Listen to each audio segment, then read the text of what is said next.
Hello વિદ્યાર્થી મિત્રો, સ્વાગત છે આપ સર્વની એકમાત્ર યુટ્યુબ ચેનલ આરએફની મોજમાં એફઆરની મોજમાં. મિત્રો, ચેનલ પર પહેલા પધાર્યા હોય તો ચેનલને સબસ્ક્રાઇબ ના કરી હોય તો સબસ્ક્રાઇબ કરી દેજો. ધોરણ 7 સામાજિક વિજ્ઞાન પૃથ્વીની આંતરિક રચના અને ભૂમિ સ્વરૂપો સંપૂર્ણ સ્વાધ્યાયનું એક એક શબ્દનું સોલ્યુશન કરીશું. એક એક શબ્દ તમને યાદ રહી જાય એવી રીતે ભણીશું અને લખીશું. તમારા ચોપડાની અંદર પણ મિત્રો આ સ્વાધ્યાય લખી શકો છો, કારણ કે સ્વાધ્યાયની અંદરથી મોસ્ટ ઓફલી બધું જ સ્વાધ્યાયની અંદરથી પેપરના અંદર પૂછાતું હોય છે. તો લેટ સ્ટાર્ટ, વિડીયો શરૂ કરી દઈએ. ધોરણ 7 નું સામાજિક વિજ્ઞાન પાઠ નંબર 10. તો એના અંદર જોઈએ તો પહેલો પ્રશ્ન છે પ્રશ્ન નંબર 1 યોગ્ય જોડકા જોડો. પૃથ્વી સપાટીનું સૌથી ઉપલું સ્તર, તો એના અંદર જવાબ આવશે ઈ, શિયાળ કહે છે. બીજું રૂપાંતરિત ખડક, તો મિત્રો એના અંદર જવાબ આવશે રૂપાંતરિત ખડક કયો? સી. સોરી, પહેલાના અંદર ઈ જવાબ હતો અને બીજાના અંદર સી. ઓકે. આરસપહાણ નદીનું કાર્ય, તો એના અંદર જવાબ જોઈએ તો ડી, પૂરના મેદાન. અને પવનનું કાર્ય, તો એના અંદર જવાબ જોઈએ તો બી, રેતીના ડુવા. અને આગળ પાંચમું હિમનદીનું ઘસારાત્મક સ્વરૂપ, તો એના અંદર એ જવાબ આવશે ગોળાષ્મી. આગળ જોઈએ તો આગળ છે પ્રશ્ન નંબર 1 બ જોઈ લઈએ. ખાલી જગ્યા પૂરો.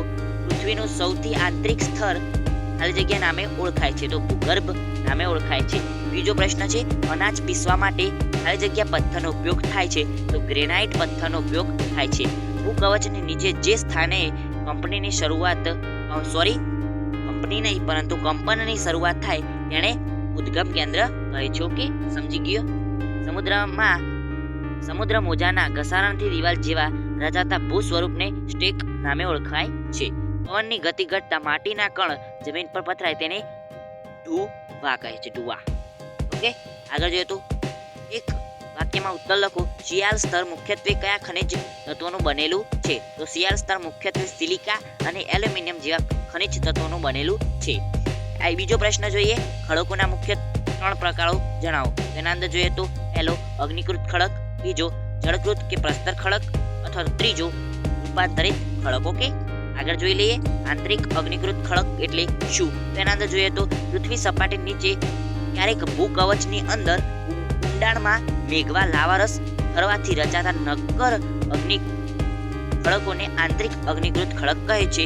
પૃથ્વીના ભૂગર્ભની આંતરિક ગરમીને કારણે અહીં મેઘમાં ઠરવાની ક્રિયા ધીમે ધીમે થાય છે, તેથી આ ખડકોમાં મોટા કદના સ્ફટિકો પણ હોય છે. ગ્રેનાઇટ આ પ્રકારનો ખડક છે. આંતરિક બળ એટલે શું? તો એના અંદર જોઈએ તો ભૂ તકતી એટલે કે પ્લેટ, તકતી એટલે પ્લેટ ની વર્તુળ આકારે થતી ગતિને કારણે પૃથ્વીની સપાટી પર પરિવર્તન થાય છે. ભૂતકતી પ્લેટની ગતિને ઉત્પન્ન કરનારું જે બળ પૃથ્વીના આંતરિક ભાગમાં નિર્માણ પામે છે તેને આંતરિક બળ કહે છે. ઓકે, આગળ જોઈએ તો ઇન્ડોજેનિક ફોર્સ. આગળ જોઈએ તો જળપ્રપાત કોને કહે છે? તો નદીનું પાણી તેના માર્ગમાં કોઈ નક્કર ખડક પરથી સીધી ઢોળાવવાળી ખીણમાં કે નીચાણવાળી ભૂમિ પર વેગ સાથે પછડાય તો તેને જળધોધ કહે છે. જળધોધની ઊંચાઈ અને વેગની તીવ્રતા ખૂબ જ વધુ હોય તો તેને જળપ્રપાત કહે છે. અને મિત્રો, જો કોઈ નદીને એક પથ્થર કે કોઈક પર્વત બે ભાગ ફાટા કરી તો એને જળ વિભાજક કહેવાય અને આ જળપ્રપાત. ઓકે, આગળ જોઈ લો. ટૂંકું જ લખો. શિયાળ અને સીમા, આ બંનેની સીમા એટલે કોઈ પેલી સચિનની સીમા નહીં હો. અત્યારે યાદ આવી ગઈ, સચિનની સીમા નહીં ભાઈ, શિયાળ અને સીમા. અત્યારે જોઈ લઈએ શિયાળ અને સીમા શું છે આ આપણા પુસ્તકની અંદર, નહીં પેલી સીમા નહીં. પૃથ્વી સપાટીનો સૌથી ઉપલું પાતળું સ્તર મુખ્યત્વે સિલિકા એટલે કે રેતી અને એલ્યુમિનિયમ જેવા ખનિજ દ્રવ્યોનો બનેલો છે. એટલે કે જે આપણી પૃથ્વી રહ્યું એનો પાતળો ઉપરનો સ્તર શાનાથી બનેલો છે? સિલિકા એટલે રેતીનો અને એલ્યુમિનિયમનો બનેલો છે. તેથી તેને શિયાળ SIAL, એલ્યુમિનિયમનો AL થાય, તમને ખબર પડશે. SI એટલે સિલિકાનો SI અને AL એલ્યુમિનિયમનો. ઓકે, આગળ કહેવામાં આવે છે શિયાળની નીચેનો સ્તર મુખ્યત્વે સિલિકા અને મેગ્નેશિયમનો બનેલો હોય છે, તેથી તેને સીમા. મેગ્નેશિયમ અને સિલિકાનો બનેલો છે એટલા માટે સીમા કહેવામાં આવે છે. આ પછી પેલી સીમા નહીં ભાઈ, સચિનને ગમે છે સીમા. SI સિલિકા અને MA મેગ્નેશિયમ કહેવામાં આવે છે. ઓકે, આગળ જોઈએ તો પવનનું કાર્ય દ્રષ્ટાંત સમજાવો. રણ પ્રદેશમાં પવન એ ઘસારણ અને નિક્ષેપણનું મુખ્ય પરિબળ છે. મિત્રો, થોડું ઝડપથી વાંચીશું કારણ કે બહુ જ પન્ના છે, હજુ 22 પન્ના છે અને આપણે 9મું પન્નું પહોંચ્યા છીએ. રણ પ્રદેશમાં પવન એ ઘસારણ અને નિક્ષેપણનું મુખ્ય પરિબળ છે. રણ પ્રદેશમાં પવન ખડકોના ઉપરના ભાગની સરખામણીએ નીચેના ભાગની તરફ પડતાથી વધારે અને ઝડપથી ઘસે. પરિણામે આ પરિણામનો ખડકનો નીચેનો ભાગ સાંકડો અને ઉપરનો ભાગ વિશાળ બને છે. તેથી આ ખડકો છત્રીના આકાર જેવા વિશિષ્ટ આકાર ધારણ કરે છે, જેને ભૂછત્ર ખડક કહે છે. રણ પ્રદેશમાં પવન તેના વેગ સાથે રેતીને એક જગ્યાએથી બીજી જગ્યાએ લઈ જાય છે. જ્યારે પવનનો વેગ મંદ પડે ત્યારે ઉડીને આવેલી રેતી જમીન સપાટીના કોઈ પણ ભાગ પર જમા થતા રેતીની ટેકરી બને છે, જેને રેતીના ડૂબા એટલે કે બારખંડ કહે છે. જ્યારે રેતીના કણો નાના અને હલકા હોય ત્યારે પવન તેને સેંકડો કિલોમીટર દૂર લઈ જાય છે. આ રીતે પવનની દૂર ખેંચાઈ આવેલા રેતીના કણો વિશાળ વિસ્તાર પર પથરાઈ જતા સમથળ મેદાન બને છે, જેને બોએસનું મેદાન એટલે કે લોએસનું મેદાન, મને બોએસ વાંચ્યું, લોએસનું મેદાન એટલે કે લોએસ પ્લેન કહેવામાં આવે છે. આગળ જોઈએ તો રૂપાંતરિત ખડક સદૃષ્ટાંત સમજાવો. ઊંચું તાપમાન અને અતિશય દબાણના કારણે અગ્નિકૃત અને જળકૃત ખડકોના કણ રચના, સ્તર રચના, બંધારણ, રંગ વગેરે મૂળભૂત ગુણધર્મમાં રૂપાંતર પામીને જે ખડક બને તેને રૂપાંતરિત ખડક કહે છે. દાખલા તરીકે ચીકણી માટી સ્લેટમાં અને ચૂનાના પથ્થર આરસ પાણીમાં રૂપાંતરિત થઈ એટલે કે ફેરવાઈ જાય છે.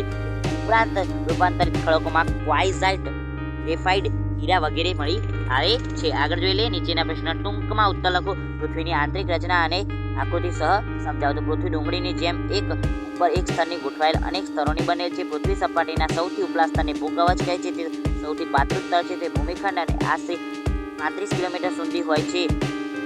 આગળ ભૂમિખંડની સપાટી મુખ્યત્વે સિલિકા, રેતી અને એલ્યુમિનિયમ જેવા ખનિજ દ્રવ્યોની બનેલી હોય છે, જેથી તેને સિયાલ એટલે કે CSI મેં કીધું એમ જ સિલિકા અને એલ્યુમિનિયમ ના કહેવામાં આવે છે. સિયાલની નીચેનો સ્તર મુખ્યત્વે સિલિકા અને મેગ્નેશિયમનો બનેલો છે, જેથી તેને સીમા એટલે કે પેલી સીમાને અત્યારે સમજી ગયા છો કહેવામાં આવે છે. સીમાની બરાબરની જે મેન્ટલ છે એ આશરે 29 કિલોમીટરની ઊંડાઈ 2900 કિલોમીટરની ઊંડાઈ સુધી ફેલાય છે. પૃથ્વીનું સૌથી આંતરિક સ્તર ભૂગર્ભ છે, જેને પૃથ્વી જે આશરે 3500 કિલોમીટર જેટલી. આ સ્તર મુખ્યત્વે નિકલ અને લોખંડ જેવા ખનિજોનું બનેલું છે, તેથી તેને નિફે એટલે કે નિકલ અને ફેરસ કહેવામાં આવે છે. કેન્દ્રીય ભૂગર્ભમાં તાપમાન, દબાણ અને પદાર્થોની ઘનતા ખૂબ જ વધુ હોય છે. આ આકૃતિ રહી મિત્રો, તમારી જોઈ લેજો સારી રીતે, અને દોડવી હોય તો દોડી દેજો મિત્રો. PDF મેળવી શકો છો ત્યાંથી આપણા વોટ્સઅપ ગ્રુપના અંદરથી, જેની લિંક તમને નીચે ડિસ્ક્રિપ્શનના અંદર આપેલી હશે, અથવા તો આપણે PDF ડાઉનલોડ કરી નીચે લિંક ડિસ્ક્રિપ્શનના અંદર આપેલી છે, PDF ડાઉનલોડ લિંક એવું લખેલું છે, તો ત્યાંથી તમે ડાઉનલોડ કરી શકો છો. એ આપણી વેબસાઇટ પર મોકલી દેશે તમને, અને વેબસાઇટ પર તમે ડાઉનલોડ કરી શકો છો. આપણી નવી વેબસાઇટ બનાવી છે મિત્રો, એ બાણે તમે આપણી વેબસાઇટને ચેક પણ કરી જોજો કે કેવી વેબસાઇટ બનાવી છે, કયો લુક સારો છે અને કેવી લાગે છે તમને. તો જો તમને લાગતું હોય કે સારી છે તો વિડીયોને લાઈક કરી દેજો, અને આપણી વેબસાઇટને પણ ફોલો કરી દેજો, જેથી તમને નવી PDF ત્યાં મુકાય જે તમને મળી જાય. ઓકે, ખડકોના પ્રકાર ઉદાહરણ આપી સમજાવો. નિર્માણ ક્રિયાના આધારે ખડકોના મુખ્ય પ્રકારો આ પ્રમાણે છે: અગ્નિકૃત ખડક, જળકૃત કે પ્રસ્તર ખડક અને રૂપાંતરિત ખડક. અગ્નિકૃત ખડકો જ્વાળામુખીના વિસ્ફોટન વખતે પૃથ્વીના પેટાળમાં રહેલો ગરમ મેઘમાં લાવા રસ, ભૂરસ ઉપડામાં જ અથવા તો પૃથ્વીની સપાટી પર જ પથરાય છે. આ મેઘમાં ઠંડો પડતા જે ખડક બને છે તે અગ્નિકૃત ખડક કહેવાય છે. અગ્નિકૃત ખડકો બે પેટા પ્રકાર છે: બાહ્ય અગ્નિકૃત ખડક અને આંતરિક અગ્નિકૃત ખડક. આગળ જોઈએ તો આ પૂરું થઈ ગયું. જ્વાળામુખી સ્ફોટના સમયે પૃથ્વીની સપાટી પર બહાર ફેંકાયેલા અને ઝડપથી કરીને નક્કર પામેલા લાવારસના ખડકોને બાહ્ય અગ્નિકૃત ખડક કહે છે. અને આ ખડકોની સંરચના ગોઠવણી ખૂબ નાની દાણાદાર હોય છે. બેસલાઇટ અને બાહ્ય પ્રકારના ખડકનું ઉત્તમ દ્રષ્ટાંત છે. પૃથ્વીના પેટાળમાં રહેલો મેઘમાં અથવા તો લાવારસ જો પૃથ્વીના પેટાળમાં કે ભૂકવચની અંદર વધુ ઊંડાઈએ થઈ જાય તો તે સ્થાને રચાયેલ નક્કર ખડકોને આંતરિક અગ્નિકૃત ખડક કહે છે. ધીમે ધીમે લાવા ઠરવાના કારણે તે મોટા દાણાનું સ્વરૂપ ધારણ કરે છે. અને ગ્રેનાઇટ અને આંતરિક પ્રકારના ખડકનું ઉત્તમ ઉદાહરણ છે. ઘંટીમાં અનાજ, દાણા કે મસાલા દાળવા માટે મોટાભાગે ગ્રેનાઇટ પથ્થરનો ઉપયોગ થાય છે. આગળ જો જળકૃત ખડક જોઈએ તો પૃથ્વી સપાટી પર વરસાદ, નદી, હિમનદી અને પવન જેવા પરિબળો દ્વારા સતત ઘસારાની પ્રક્રિયા ચાલ્યા કરે છે. ઘસારાથી ક્રિયાથી છૂટા પડેલા ખડક દ્રવ્ય, માટી કણો, વનસ્પતિ પ્રાણીઓના અવશેષો વગેરે પાણીના પ્રવાહ સાથે ઘસડાઈને બીજા સ્થળે જળમાં એકઠા થાય. આમ જળમાં નિક્ષેપ દ્વારા એકઠા થયેલા દ્રવ્યોના લાંબા ગાળે એક સ્તર પર બીજા સ્તર એમ અનેક સ્તરો એકઠા થતા જાય છે. આ સ્તરો એકબીજા પર આવવાથી દબાતા જાય છે, અને કાળક્રમે તેમાંથી સ્તર રચના ધરાવતા નક્કર ખડકો તૈયાર થાય છે. તેથી આ ખડકોને જળ અનધિકૃત કે પ્રસ્તર ખડકો કહેવામાં આવે છે. દાખલા તરીકે રેતાળ પથ્થર કે રેતીના કણોથી બનેલો વનસ્પતિ, પ્રાણીઓ અને સૂક્ષ્મ જીવાણુ જીવાશ્મી બને છે. આગળ રૂપાંતરિત ખડક જોઈએ તો અગ્નિકૃત ખડક અને જળકૃત કે પ્રસ્તર ખડકો પર ખૂબ ગરમી અને અતિશય દબાણને કારણે તેના મૂળભૂત બંધારણ કે સ્વરૂપમાં રૂપાંતર પામી જે ખડક બને છે તેને રૂપાંતરિત ખડક કહેવાય છે. રૂપાંતરિત ખડકનું ઉદાહરણ જોઈએ તો ચીકણી માટી, સ્લેટમાં અને ચૂનાના પથ્થરનું આળસ પ્રમાણમાં રૂપાંતર. સ્લેટ કહે છે ને જે આપણે લખીએ છીએ તેવી સ્લેટ. એકડ 1 ઇંચ, બગડ 2 ઇંચ, તગડી 3 ઇંચ, 4 ચોકડી 4 ઇંચ. હા, એ લખતા હતા એરિયે છે સ્લેટ. નદી અથવા હિમનદીનું ભૂમિ સ્વરૂપ સમજાવો.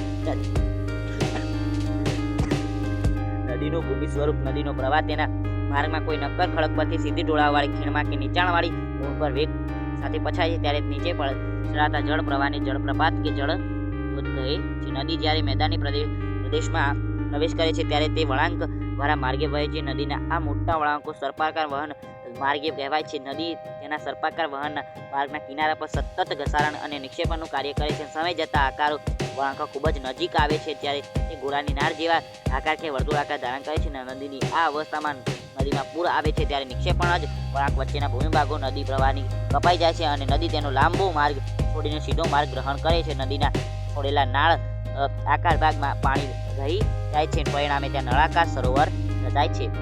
મોટી નદીઓના જ્યારે વર્ષા ઋતુ દરમિયાન પૂર આવે છે ત્યારે નદી કાંપ અને અન્ય પદાર્થોના નિક્ષેપથી બંને કિનારાથી આજુબાજુ વિશાળ ફળદ્રુપ મેદાન બનાવે છે જેને પૂરનું મેદાન કહેવામાં આવે છે. નદીના બંને કિનારા મોટા પ્રમાણમાં કાપ, માટીના નિક્ષેપણ, લાંબા અને ઊંચાઈના અનેક ઢંગ રચાય છે જેને કુદરતી તટબંધ કહે છે. સમુદ્ર કે મહાસાગર સુધી પહોંચતા સુધીમાં નદીનો વેગ ધીમો થઈ જાય છે. ખૂબ જ ધીમો વેગને કારણે નદી પોતાની સાથે લાવેલ કાંપ, રેતી, માટી અને અન્ય પદાર્થો નિક્ષેપણ કરે છે. તેથી નદીનો પ્રવાહ અનેક પ્રશાખામાં વિભાજિત થઈ જાય છે જે દરેક પ્રશાખા પોતાના મુખનું નિર્માણ કરે છે.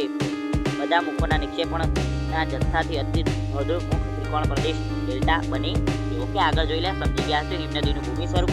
ઊંચા અક્ષાંશોમાં કે ઊંચા પર્વતીય વિસ્તારો બારે માસ બરફથી જામેલા રહે છે. પર્વતોના ઢળાવ પર જમા થયેલો બરફ ધીમે ધીમે નીચે ઢોળાવ તરફ